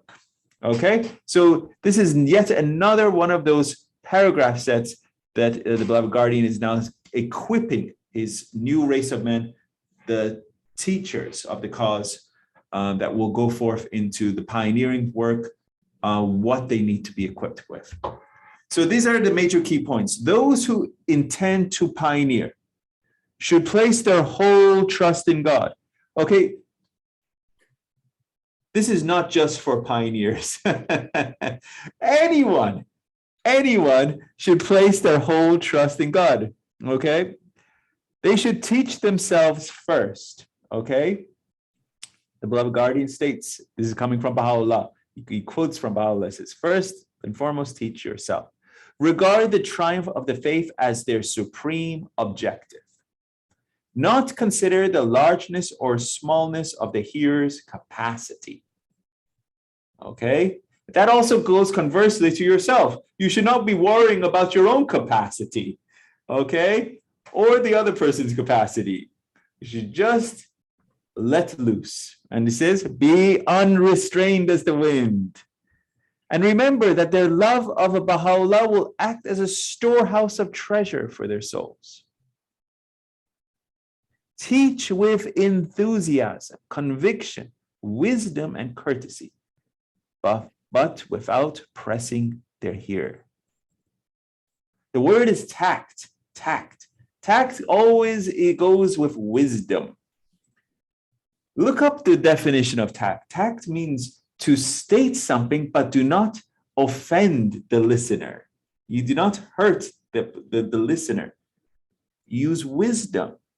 So teach with enthusiasm. So it's not if you ever hear someone teaching, and I promise you, all of you have either been in a school or in a university lecture hall, and you've either had a professor or a teacher who is just so boring. I've had teachers, and that is not how we should teach the faith. You should teach with burning love, enthusiasm, conviction, wisdom, courtesy, and we should be teaching with love. It should be pulsate with you. It should the love should be tangible. If it's on a Zoom, that the audience should feel that love that across the, be able to touch it and say, I can feel that. You see what I'm saying? That is the kind of connection that that is really the love that should be coming out of you. And you should teach for the sake of God, okay? Because what does that mean, teach for the sake of God? It's because you love him so much, right? It's, as I said in a past session, as we are all paintings, the creation of the most great painter. And the painting loves the painter so much and saying, thank you, my great painter. You have created me. I am your handiwork. You have created me. And that painting just wants to praise his painter day and night. So we should teach and glorify our painter and teach for the sake of God. Remember that the faithful spirit will strengthen him. And I think this is at least, I'm not even counting, the 10th or 11th time in Advent to Divine Justice alone, where the beloved guardian is quoting sources that say, if you teach, these confirmations will come to your aid and assistance. I mean, really, How could you not teach? It doesn't make sense. I mean, you open your mouth, the concourse on high will come and to rush to your aid and assistance. The concourse on high, each holding aloft a chalice of pure light. How many more quotes does the Guardian have to come up with? It's incredible how many more he from the writings of Baha'u'llah, Abdul Bahá'ís, keeps pulling more and more quotes, all under the same theme of when you teach, these hosts will come to your aid and assistance. Keep in mind the greatness of the blessing that is waiting for them. So when I was younger, much younger, I was I think 5 or 6 years old. I remember that I was with my mom and dad, and they said that, Ehsan, as Baha'is, we teach the cause, and it is for the love, because we love Baha'u'llah, right? We don't teach to get brownie points, as they say. We don't teach to, he's watching and you get points up there. We don't teach to get good points up in heaven, as they say. That's not why we teach. Sure, Baha'u'llah, loves, and he says, magnify thy name, so make mention of thee in all the worlds of God, right? Sure, he loves us if we magnify his name. Sure, absolutely. But we don't do it to get brownie points. We teach out, and that's why it's in the paragraph, it says detachment of good and bad. There's a quote in here, and so I just pulled that up. It was that level of here. Disencumber ourselves of all attachment to this world and vanities thereof. So we should be detached completely, things of this world and even of the attachment of things even to come. We're completely detached of the good or the bad. It doesn't matter. We do it out of our love and obedience to Baha'u'llah. And that is the kind of obedience and love that we're called upon. The number of local spiritual assemblies was increased from 14 to 37 during that 2-year gap between the first and second 7-year plan. So during this period of the 7-year plan, the local spiritual assemblies jumped. You see what an incredible achievement. And the 10-year crusade achieved the goal of forming a national spiritual assembly in each of the 20 Latin American republics. Okay, so it was during the 10-year crusade the achievements were done. So now let's get into these paragraphs. We have about 20 or so minutes before we close down for today. In paragraphs 87 through 89, the beloved Guardian is now drawing on a number of quotations coming from Baha'u'llah as well as Abdul Baha that would empower and encourage those who arise to pioneer to the virgin territories to teach the cause. So if you think about it, the beloved Guardian here, in his capacity as the interpreter of the word of God, the sign of God on earth, okay?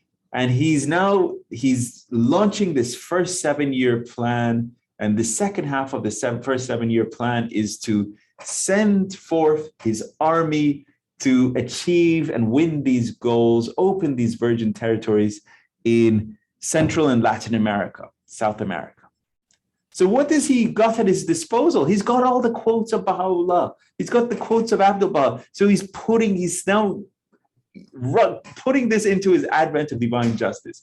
He's pulling these quotes one after another. And these quotes are all about, if you arise, if you open your mouth, the hosts will come to your assistance.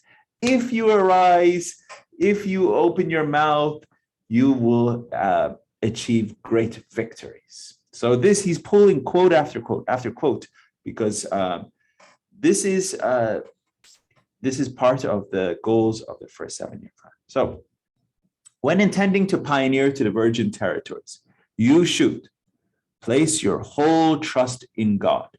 move to virgin territories and conquer the citadels of men's hearts through the hosts of revelation and of utterance.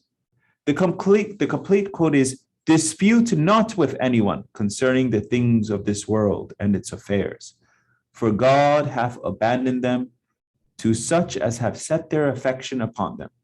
Out of the whole world he hath chosen for himself the hearts of men, hearts which the hosts of revelation and of utterance can subdue. So he's pulling extracts from gleanings, one after another. And trust in the Lord with all your heart, right? So this is saying, put your whole trust in God.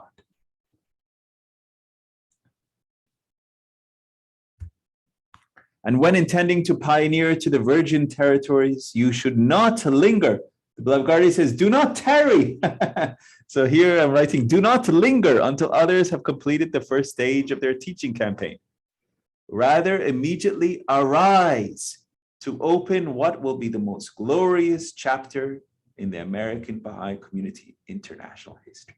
Arise. He says, do not tarry. Do not wait around till others achieve their laurels and victories and then say, oh yeah, I was there, by the way. Yeah, I was, I'm here. Or raise your hand. Yeah. Where's my where's my certificate of completion? I was there. No, that doesn't count. No count. Remember, the people that got the laurels were the Knights of Baha'u'llah. They were the ones that were the first to go open the virgin territories. And their names are for all time are recorded in the books of honor, because they were the first to go open these virgin territories. Do not linger. When intending to pioneer to virgin territories, you should teach your own selves. I love the writings because it makes sense. I mean, this is it. Just you got to, before you go open your mouth, you got to teach your own self.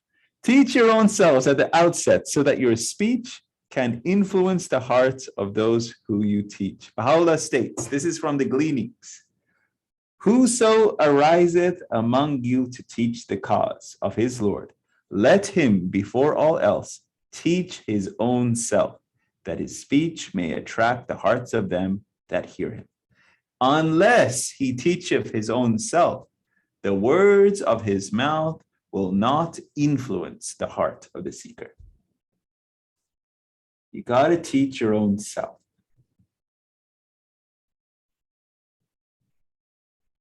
And it's as not just about intellectual knowledge.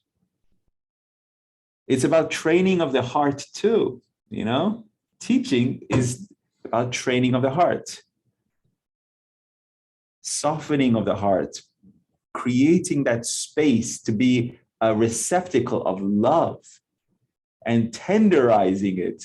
And so that when because often we hear this, the words, when we're teaching, you're presenting proofs and arguments to another person. But that's not teaching. Are you being argumentative to another person and presenting arguments? That's not teaching. Teaching is having this heart-to-heart connection of love at that level. You see what I'm saying? And that is, it creates a tender, just like, for example, you want to cook a steak. I like food. And so I use analogies that I can connect with. So when you want to cook a steak, and a really good steak, you marinate the meat, okay? You marinate it. And some people even use what's called a meat tenderizer. And sometimes they hit the poor thing until it breaks down all the muscles and tendons and all of that. Tenderize it. And then you let it rest. And then after you let it rest, then you can prepare it for cooking or grilling or whatever, right? But all that process is about preparation of the meat per se. And that is the preparation of the heart, okay? Your heart has to become tender. Your heart has to become a place for the seat of the revelation of Baha'u'llah. Your heart has to be, says, thy heart is my home. Sanctify it for my descent. Thy spirit is my place of revelation. Cleanse it for my manifestation. This is from the hidden words. Thy heart is my home. Sanctify it for my descent. Thy spirit is my place of revelation. Cleanse it for my manifestation. So you have to tenderize your heart, cleanse it, purify it, right? So this is the preparation of, per se, my analogy of the meat. You got to prepare it before you cook it. And the cooking part is the teaching, okay? The ultimate, per se, the process of cooking and eventually presentation to your, so you have to present, cleanse and prepare your heart, okay? And again, how many times from Baha'u'llah, whoso ariseth among you to teach the cause of Lord, let him before all else teach his own self, that his speech may attract the hearts of them that hear him.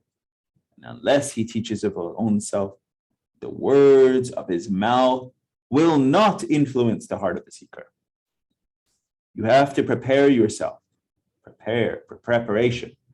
So it's not just about, hey, I have all the knowledge of the writings of Baha'u'llah. I have the knowledge of the writings of Abdul Baha, the beloved guardian, up here, but I have not internalized them in my life, in my actions, in my heart.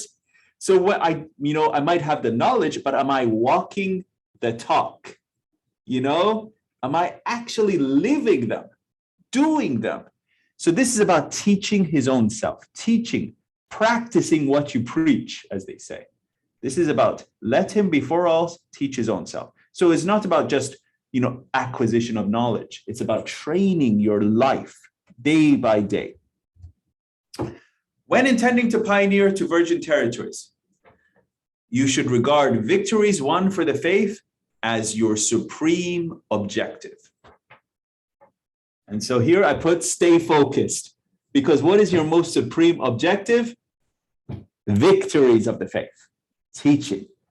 And so you should look always to what is the current goal of our institutions, okay? And the current institution in this day is our Universal House of Justice. So you look to the Universal House of Justice and say, what is the current goal of the Universal House of Justice? And where do you go? You go to the Rezvan message, okay? You go to the Rezvan message and you say, okay, what is the current goal or plan of the Universal House of Justice? And you say, okay, their goal is to achieve this, this, this, and this. And if that is the goal, that should be your supreme objective, you see? And trying to win that goal in your cluster, in your area. And how can you achieve that? What can you do as an individual to win the goals? Stay focused. When intending to pioneer to virgin territories, do not consider the largeness or smallness of the hearer's capacity to receive the grace of God that has poured forth in this age. Baha'u'llah states, the whole duty of man in this day is to attain that share of the flood of grace, which God poureth forth for him. Let none, therefore, consider the largeness or smallness of the receptacle. The portion of some might lie in the palm of a man's hand. The portion of others might fill a cup, and others even a gallon measure. Mine is a thimble size, so I already have known my size, okay? But others might be a pool or even an ocean, okay?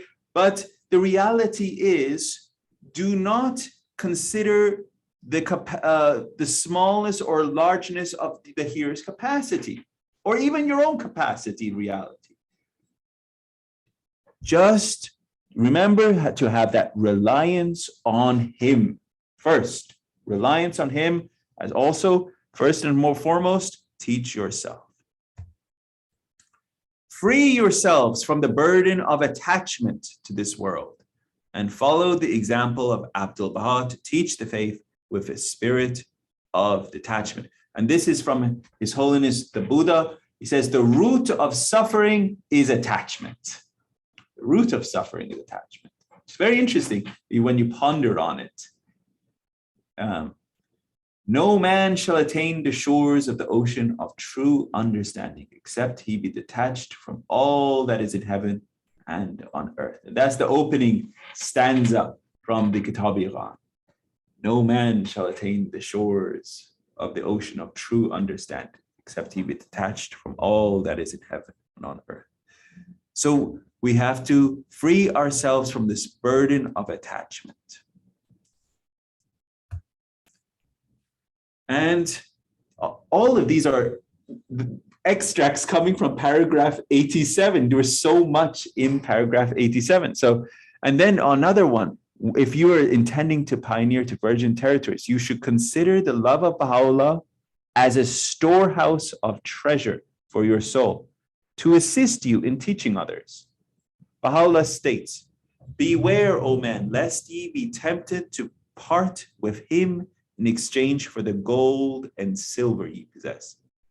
Let his love be a storehouse of treasure for your souls on the day when naught else but him shall profit you. The day when every pillar shall tremble, when the very skins of men shall creep, when all eyes shall stare up with terror. So when you are, remember the beloved guardian is writing to individuals that may go pioneering. They may not have much possessions, wealth, whatever, and enter into situations that are quite stressful and tough. He says, have that reliance on Baha'u'llah. Have that reliance on Baha'u'llah. When you suddenly feel stressed, turn to Baha'u'llah. He is your storehouse of treasure, that storehouse of comfort. Whether you're feeling poor or whatever, or you're lacking and you feel tired and miserable and the world is coming against you, turn to Baha'u'llah and consider that love of Baha'u'llah as a storehouse of treasure for your soul. Turn to Baha'u'llah. This is what the beloved guardians say. And when intending to pioneer to these virgin territories, you should set your soul aglow with the flame of that undying fire in a way that all the waters of the earth cannot cool your soul. And there are a number of references to this undying fire in the writings of Baha'u'llah as the most great spirit, the source of the revelation. And even from the great poet Rumi, set your life on fire, seek those who fan your flames. I thought that was such a cool quote. And so, set your life on fire and seek those who fan your flames. You know, in the hidden words, is eschew the companionship of the ungodly, right? This is in the hidden words. It means avoid completely the companionship of the ungodly. But conversely, we should not eschew, but rush. I would say rush to the companionship of the godly, those who fan our flames. Anyone that is conversely, attracted, and burning brightly, we should rush to their presence, because those individuals are increasing the ardor, the heat, the light, and the flames of our heart. And so we should rush to be in their companionship. And this is I liked that quote from Rumi. And this is a quote that is so often quoted, and from Baha'u'llah. It says, be as unrestrained as the wind, and be not affected either by the signs of destruction or prosperity. So be unrestrained as the wind.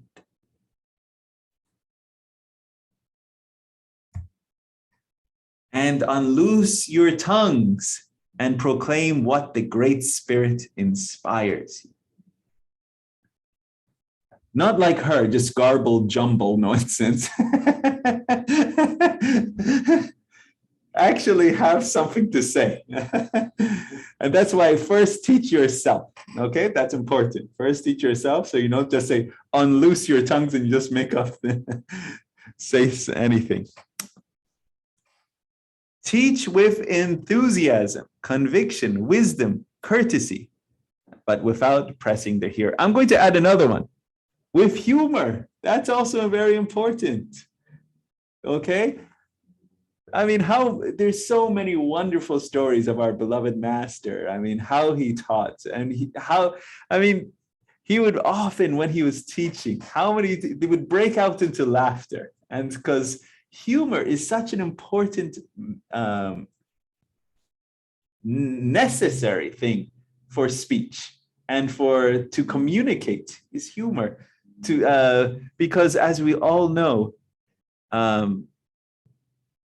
there's a lot of sadness in this world, and there's a lot of pain and suffering. And when we are presenting the message of Baha'u'llah as a solution to these crises, how can you not bring joy and happiness in this in your presentation? And also, you should try to bring in some degrees of humor in your presentation, so that it brings, because as we all know, God loves laughter. And when we laugh, it's as though the soul is jumping and your heart is elevated and excited. You feel the laughter emanating from within you. And so this is, we should try to work on our presentations to think about, how can I bring in a moment of laughter into our presentations? Teach the cause for the sake of God and accept without argument the response you receive from the hearer. And I pulled this quote from Amos. This is from the Old Testament. And why did I do this? Is because there was a quote earlier in Advent where he describes the teachers as lions, right? So I wanted to pull this because also when we're coming up in part 21, again, the beloved guardian compares the handmaidens of the cause of God to lions.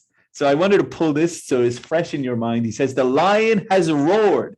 Who is the lion? The manifestation of God. The lion has roared. So who isn't frightened? The sovereign Lord has spoken. But who can refuse to proclaim his message? Oh, that's so cool, right? Imagine Baha'u'llah has proclaimed his message. He has roared. He is the king lion. And he's saying, so who isn't frightened? The sovereign Lord has spoken. So who can refuse to proclaim his message?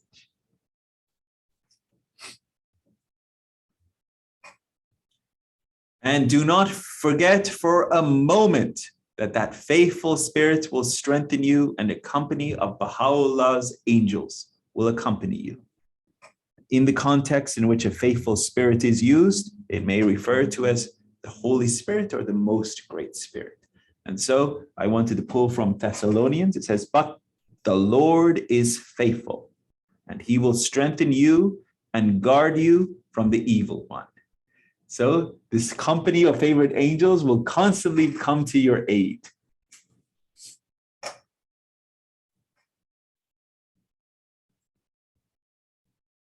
And keep in mind the greatness of the blessing that is awaiting for you, and that the service you render is the prince of all goodly deeds and the ornament of every goodly act.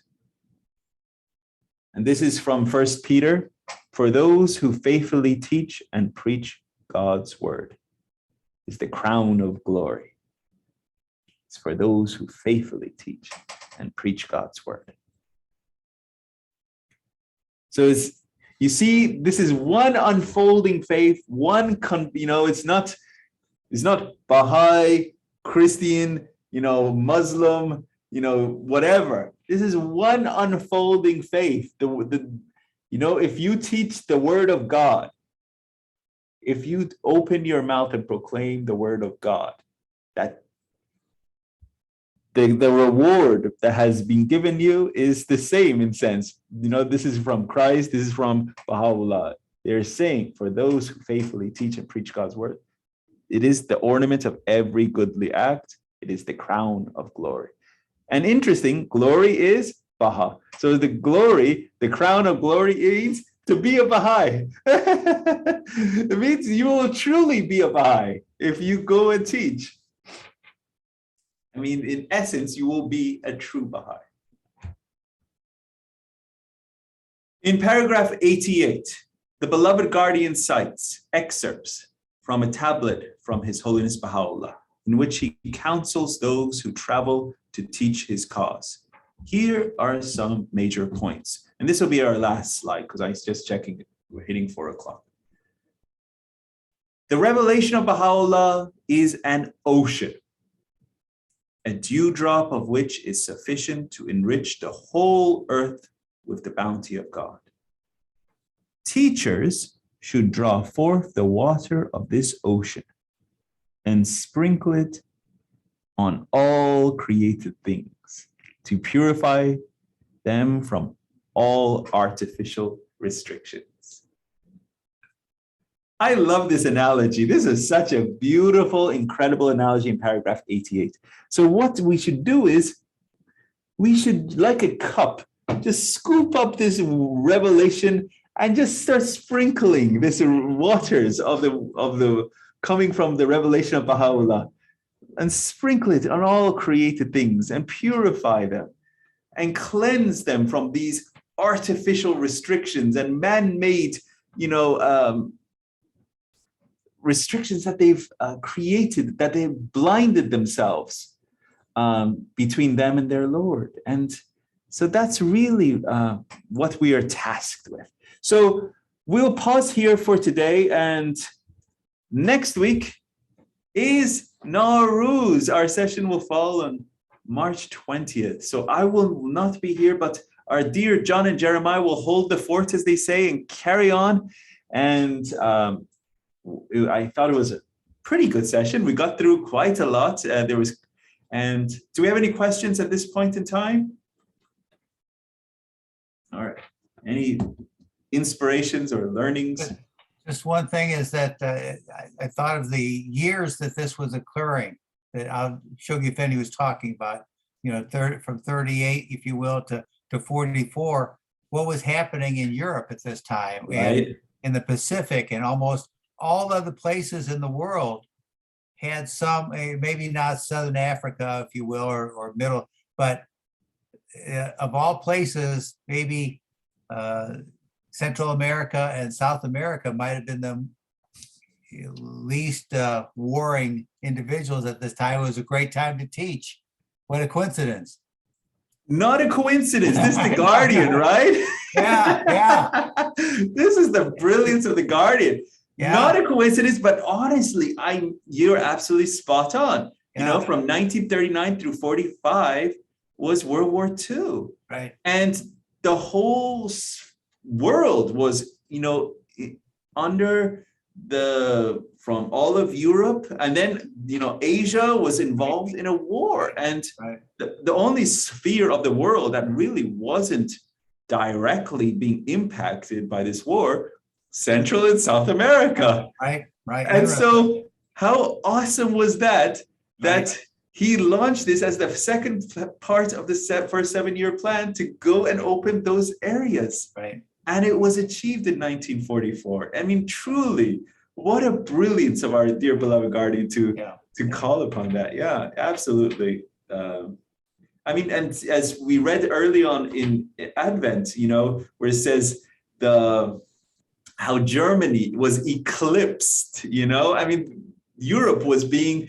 eclipsed under this period. Anyway, dear friends, wishing you all a wonderful week. We'll have our closing prayer. Thank you so much. Thank you.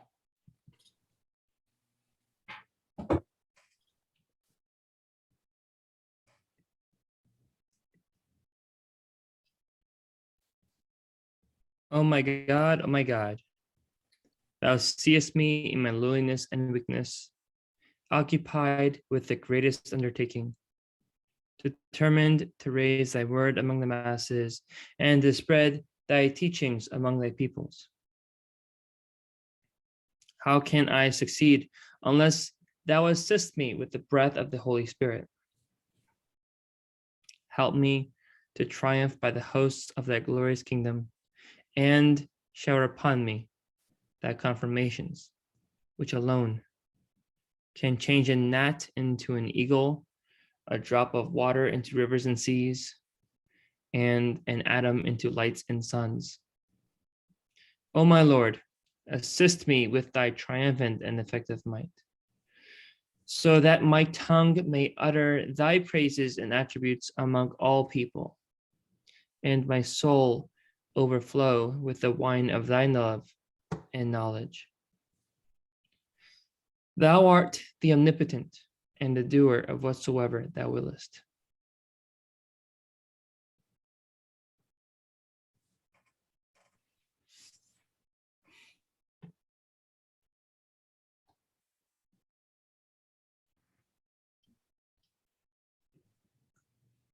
Thank you very much, every one of you. Have a wonderful day. Thank you. Allah.